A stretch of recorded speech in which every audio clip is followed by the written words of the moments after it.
제목은 민관협력과 공공의 변화라고 적었고요.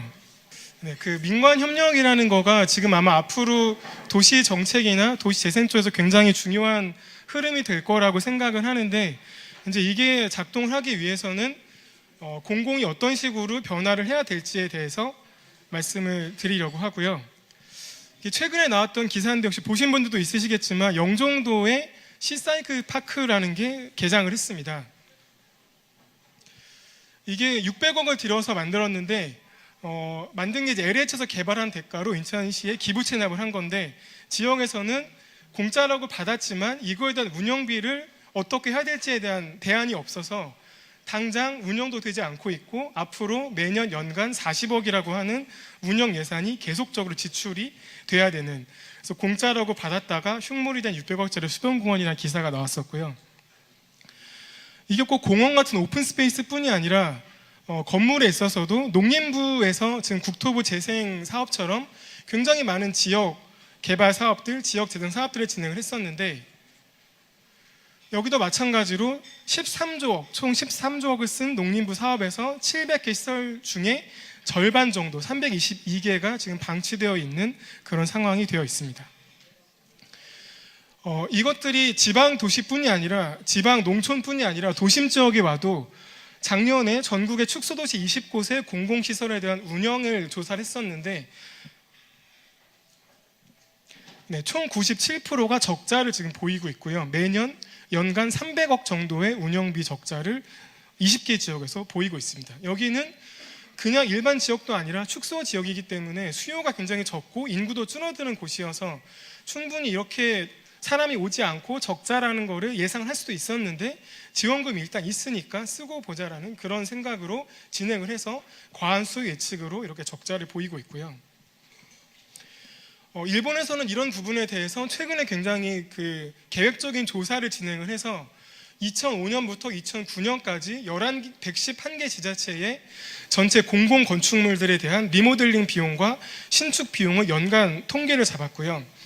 2010년부터 2050년까지 40년 동안 더 이상 신축을 한 건도 하지 않았을 때 기존에 지금 있는 것들에 대한 유지 관리와 리모델링 비용만 해도 지금까지의 연간 들어가는 리모델링과 신축 비용을 합친 것보다 1.1배, 단순한 유지 관리 비용으로 치면은 2.6배가 더 들어간다는 예측을 하고 있습니다.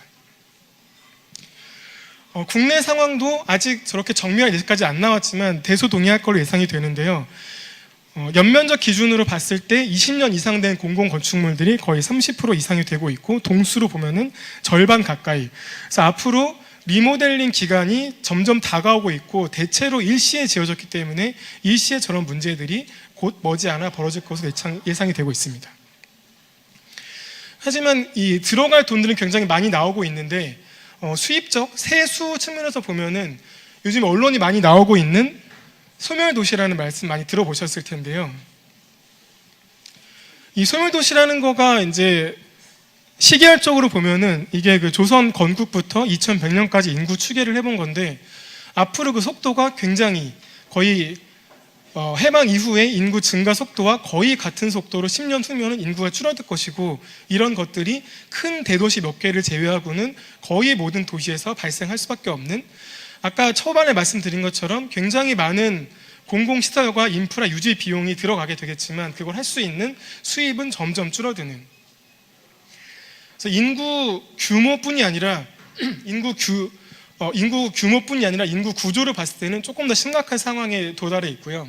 당장 올해부터 세금을 내는 생산 가능 인구들이 급격하게 줄어들고 고령자 인구는 훨씬 빠른 속도로 늘어나서, 단순히 보면은 주식이라고 보시면 됩니다. 주식이 지금까지 계속 상한가를 찍다가 올해부터 앞으로 40년, 50년 동안 하한가를 계속 찍게 되는 상황에서 지금처럼 공공시설들을 계속 공공주도로 지을 거냐라는 그런 문제점을 제기할 수 있을 것 같고요. 성장기 도시에서 공공의 역할, 공무원의 역할은 공공성과 사업성 밸런스에서 사업성이 압도적으로 높았기 때문에 인구도 계속 늘었고 도시도 성장을 하고 경제도 좋아져서 사업성들을 컨트롤하는 쪽으로 공공 퍼블릭의 무게중심이 가 있었다면, 이제 앞으로 인구가 줄어드는 축소도시 혹은 쇠퇴도시 지역에서는 사업성이 훨씬 압도적으로 줄어들고 공공성에 대한 부분들은 관성적으로 그대로 남아 있어서 퍼블릭 공무원들의 역할이 오히려 더 조금 더 사업을 부양을 하고 사업 쪽에 중심을 실어주고 공공성들에 대한 기존에 나왔었던 내용들을 조금 유연하게 창의적으로 받아들여야 하는 시대가 오지 않을까라고 생각을 하고 있고요. 그래서 간단히 말씀드리면 그때는 맞고 지금은 틀리다라고, 그 전에 있었던 수많은 규칙들과 어떤 과잉 성장을 규제하는 부분들에 있어서 어떤 것들이 계속 가야 될지, 어떤 것들은 조금 더 변화를 해야 될지라는 이슈를 말씀을 드릴 수 있을 것 같고요. 그래서 거의 모든 국가들이 2차 대전 이후에 이제 전혀 다른 단위로 접어들게 됐는데, 도시 계획, 도시 설계, 그리고 커뮤니티, 최근에는 아까 말씀드린 재정에 대한 부분들까지도 거버넌스에서 중요하게 생각을 해야 되는, 그러니까 단순히 사회적인 거버넌스 뿐이 아니라 재정에 대한 부분을 이 도시가 어떻게 유지를 할 건가, 경영을 어떻게 할 건가까지도 주민분들과 지역의 업체들과 지역 기업들, 지역 소상공인들이 공공과 함께 논의를 해야 되는 시기가 왔다고 보고 있고요. 네. 그래서 과연 이 상황에서 공무원이 설밥통이라는 공식이 유지될 수 있을 것인가? 이제 공무원 분들은 세금을 자기 월급으로 쓰는 분들인데 점점 세수가 줄어들고 인구가 줄어드는 상황에서 이 공무원이 계속 갈 수 있는 것인지에 대한 질문을 가질 수 있을 것 같고요. 이거는 이런 거에 대한 그 책에서 잠깐 따온 건데 조금 길지만 간단히 읽어보면은, 정부가 거대한 하치장을 건설하기로 했는데 공무원이 여기 도둑이 와서 약탈하면 어떡하지? 라는 걱정이 있어서 이거를 약탈에 대한 행동지침을 만드는 또 다른 공무원을 만들고, 이 사람은 어떻게 일을 해야 될지에 대한 시간을 짜는 공무원을 만들고, 이 일을 어떻게 양심적으로 할지 감사하는 공무원을 만들고, 회계를 만들고, 그러니까 지금 우리나라 정부가 하는 도시에 대한 사업들을 보면은 계속 새로운 법을 계속 만들고, 새로운 기본계획을 만들고, 새로운 검증 절차를 계속 덮여 씌워가는 쪽으로 움직이고 있는데, 이제 이런 것들이 지금 아까 말씀드렸던 것처럼 민간의 사업에 대한 잠재력이 점점 줄어들고 있는 지방 도시에서 작동할 수 있을까라는 거고요. 오히려 공무원은 굉장히 앞으로는 창의성이 높아지는 정책의 크리에이터, 그러니까 지역에 있는 크리에이터 중에 하나로서 역할을 해야 되지 않을까라는 생각이고, 요거는 이제 일본에서 2015년에 방영했던 나폴레옹의 마을이라는 그런 드라마인데요. 일본에서는 보통 슈퍼 공무원이라고 많이 하거든요. 그러니까 말씀드린 것처럼 기존에 관성적으로 이제 일을 관리만 하는 것들이 아니라 새롭게 지역에 어떤 게 가능할 수 있을까를 계속 찾아내고 그것들을 실현을 하는 그런 분들을 슈퍼 공무원이라고도 부르고 있는데, 2005년에 처음 나온 개념이고, 이런 거에 대한 공무원 교육 프로그램들도 많이 진행이 되고 있습니다. 그래서 이런 거를 고려하지 않고 계속 이제 진행을 했을 때 나오는 문제점들은, 국비를 지원을 해서 보통 이런 시설들을 계속 만들고 있는데 운영비에 대한 지원은 건립 이후에는 오지 않는다는 거죠. 처음에 짓고 나서 지을 때는 무료 혹은 5대5 매칭이라서 굉장히 좋겠지만, 이게 짓고 난 다음에 보통 전체 폐기할 때까지 그 건설비의 4에서 5배 정도가 드는데, 그것들에 대한 고려가 없이 계속 지었을 때 이 짓는 것이 지역에 꼭 필요한 용도인지, 적절한 규모인지, 유지 관리한 사이즈인지에 대한 고민이 없이 아까 기사로 보여드렸던 것처럼 일단 돈이 들어오니까 짓고 만다라는 부분들을, 공무원 분들을 줄이자 이런 얘기가 아니라 그분들 일하는 방식들을 좀 더 창의적으로 바꿔야겠다라는 생각을 하게 됐고요.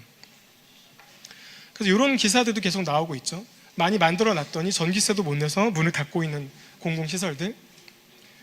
그래서 그냥 지금 보면은 쭉 스프레이처럼 풀어놓고 뭐 하나 맞아라 이렇게 기도를 하는 이런 것들을 좀 개선을 해야겠다라는 생각을 하고 있고요. 네, 넘어가고. 그래서 공유재산, 오늘 행안부 쪽에서도 많이 와주셨는데, 행안부 얼마 전에 공유재산법 개정이 있었던 것처럼 이제 시작을 하면서 앞으로 많이 개선이 돼 가겠지만, 수익이 안 나는 공공시설들을 PFI로 PTL이나 PTO로 갔을 때 여기에서 나오는 비수익성에 대한 부분들은 세금으로 메꿔주거나 주민들의 이용료로 메꿔줘야 됐었는데, 최근에 나오는 흐름들은 공유지 안에 공공시설과 수익 민간시설을 병설을 해서 수익 민간시설에 나오는 수익으로 공공시설의 운영비라든가 유지관리비를 충당을 해주고 조금 더 사람들이 많이 올 수 있고 친근하게 느낄 수 있는 창의력이 있는 콘텐츠를 만들어주고 운영력을 넣어주는 쪽으로 변화를 하고 있습니다. 그래서 민간의 지금 이제 민간 위탁 같은 경우가 사업성 검토나 사업 기획을 모두 공공이 한 상태에서 우리가 여기다 이걸 할 테니까 이거 할 사람 모여라라는 방식으로 갔었는데, 그거가 이 일을 넘기는 게 아니라 기획과 권한을 민간으로 이양하는 걸로 조금 더 선이 빨라지면 좋겠다는 생각이고요. 이런 것들을 전담으로 하는 그 PPP 에이전트라는 직업과 조직들도 최근에 일본에선 시도가 되고 있습니다. 아직 많이 퍼지진 않았지만 민간에서도 공공적인 느낌이 있는 민간, 그러니까 민간 감수성이 있는 공공이라고 표현을 했는데요. 민간과 일을 하기 위해서는 굉장히 비슷해 보이지만 생각하는 게 워낙 다르기 때문에 갈등도 굉장히 많아지고, 민간 같은 경우도 공공이 그냥 단순히 공공이라 하면은 안 좋다 뭐 이런 것들이 아니라 책임감이라든가 공공적 마인드가 있는 민간들을 같이 넣어주고 그 사이에 창구를 일원화해주는 그런 조직들을 만들 수 있을 거라고 생각을 했고요. 그래서 절차상에서도 이런 것들을 할 때 예를 들어서 선정 지표라든가 심사 지표를 만들 때부터 민간의 데이터를 다 공개를 해서 우리가 이런 심사 기준으로 이런 절차로 뽑을 거다라는 것부터 다 오픈을 한 상태로 공공과 민간의 사업을 진행하면 좋겠다라는 말씀을 드리려고 하고요. 이제 마지막 부분인데요. 이런 하다 보니까 이제 제가 하는 일이 도시재생이다 보니까 도시재생의 5가지 요소를 한번 정리를 해봤는데, 공간이 되는 하드웨어와 여기 채울 수 있는 소프트웨어가 되는 컨텐츠, 이걸 운영할 수 있는 운영자 3명이 공간에 대한 사람, 그 3가지 요소가 될 것 같고, 그 밖에 지역이랑 연결을 하다 보면은 지역에 요즘은 워낙에 많은 빈 공간도 많고 재밌는 가게들도 많고 정보와 공급이 넘쳐나기 때문에 이런 것들을 선별해내는 큐레이션하는 힘과 그 큐레이션에서 뽑은 각자의 취향에 맞는 사람들 뽑은 분들과 다른 분들을 엮어주는 콜라보레이션 해주는 힘, 이 5가지가 결국 새로운 시대의 도시를 만들어가는 그런 요소지 않을까 생각을 했고요. 이제 이거를 지금까지 만들었던 방식들은 공간을 먼저 보고 여기에 1000평 공간이 있다. 그럼 여기를 뭐를 채울까까지를 공공이라든가 전문가라고 하는 학계 쪽에서 정하고 이걸 운영할 사람들을 최종 단계에서 선정을 했었는데, 이거를 역순으로 가서 운영을 하실 분들을 먼저 선정을 하고 그 사람들이 가장 잘할 수 있는 콘텐츠를 뽑아내서 그거가 가장 들어가기 적합한 장소에 적합한 규모와 적당한 사이즈로 넣어주는 방식으로 역순으로 가자라는 게 이제 제가 드리고 싶은 제안이 되고요. 그래서 한 4가지 정도로 마지막 요약을 하면은, 행정체계의 요약은 저도 이제 이런 민관 연계에 대한 사업들을 조금 시도를 했었는데 같은 거의 비슷한 방향을 보고 있다고 생각을 했지만 막상 일로 부딪혀 보면은 너무 많이 다른 거예요. 거의 처음에 제가 일본에서 공부를 하고 왔을 때 연애하는 거랑 결혼하는 거랑 비슷하다고 했었는데 정말 그런 느낌을 너무 많이 받았어요. 제가 처음에는 뭐를 잘못했는지도 잘 몰랐는데 무조건 가서 사과를 해야 될 일도 많고 저의 의도와 달리 그분들에게 큰 상처를 드린 경우도 굉장히 많았었고, 그래서 이제 서로에 대해서 일단은 뭐가 다른지를 아는 것부터 들어가자. 해결하려는 것보다는 너는 저렇게 생각을 하고 우리는 이렇게 생각하고 너희가 보지 못하는 우리의 절차는 이런 게 있고 우리가 힘든 부분 이런 게 있다라는 것들을 서로 설명해주는 그런 시간이 있었으면 좋겠고요.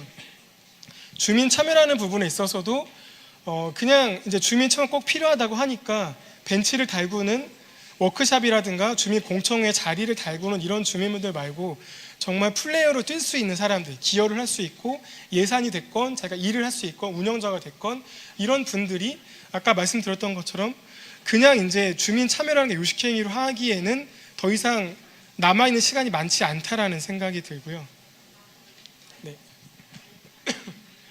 연구 쪽, 이제 저는 연구자인데 연구 쪽에서도 지금까지는 이런 일들을 본 사람들이 설문도 하고 인터뷰도 해서 그걸 정리해서 연구를 했었는데 앞으로는 좀 조심스럽긴 하지만 뭐 논란의 여지는 있겠지만 직접 해보지 않으면 모르는 디테일한 부분들이 점점 많아지고 있어서 그 전까지는 거의 공식화된 프로세스가 있어서 본 사람들 가지고 전체 절차를 만들 수 있었는데 지금 어느 정도는 직접 공공에서도 경험을 하는 팀들이 전체 공공팀 중에 작게라도 일부는 있어야 되지 않을까라는 생각을 했고요.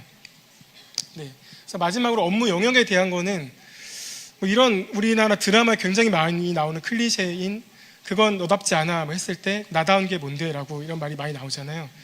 그러니까 이런 말을 많이 들을수록 앞으로는 조금 더 가능성이 있는 영역이지 않을까라고 생각이 되고 있습니다. 그 전까지 우리가 현재 알고 있는 14,000여 개의 직업들은 다 아까 처음에 인구 성장 그래프에 인구가 가파르게 늘었던 근대 시대에 쪼개졌던 직업군들이고 지금은 그게 아니라 다시 예전의 르네상스 시대라든가 그 전처럼 지금의 직업군으로는 분리가 안 되는 이것도 하고 저것도 하고 경계에서 넘어가 있고 이런 분들이 들어가는 공공도 마찬가지로 공무원답지 않아, 뭐 건축가답지 않아, 넌 활동가답지 않아라는 말을 많이 들으실수록 그분들이 미래 사회에 더 적합한 인재지 않을까라는 생각을 마지막으로 하려고 했는데 제가 한 개 더 넣네요. 네, 그 짧게 하나만 말씀을 드리면은 이제 이런 걸 했을 때 이건 좀 길어질 것 같으니까 혹시 나중에 지릉다 때 나오면 그때 좀 말씀을 드리도록 하겠습니다. 네, 그러면 여기까지 발제를 하고 저희 다음 발제자인 아마 이 책을 보시고 오신 분들이 굉장히 많으실 것 같은데요. 내 삶을 바꾸는 도시혁명 포틀랜드라는 책, 제가 지난달에 포틀랜드 출장을 갔는데 가면서 한 20권 정도의 책을 사고 10권 정도 읽었는데 그중에서 단연 가장 저한테 많이 도움이 됐던 책이었고 이제 그 책을 직접 쓰신 분이자 포틀랜드 PPP 사업들을 직접 현장에서 PDC라고 하는 깜짝이야 공공기관에서 리드를 하시고 지금은 공공과 민간의 경계를 가장 자유롭게 넘나들 수 있는 분들이 굉장히 중요하다고 보는데 민간 크리에이티브 에이전시인 지바라는 곳에서 활동을 하고 계시는 야마자키 미스히로 상을 다음 발제자로 모시도록 하겠습니다. 네.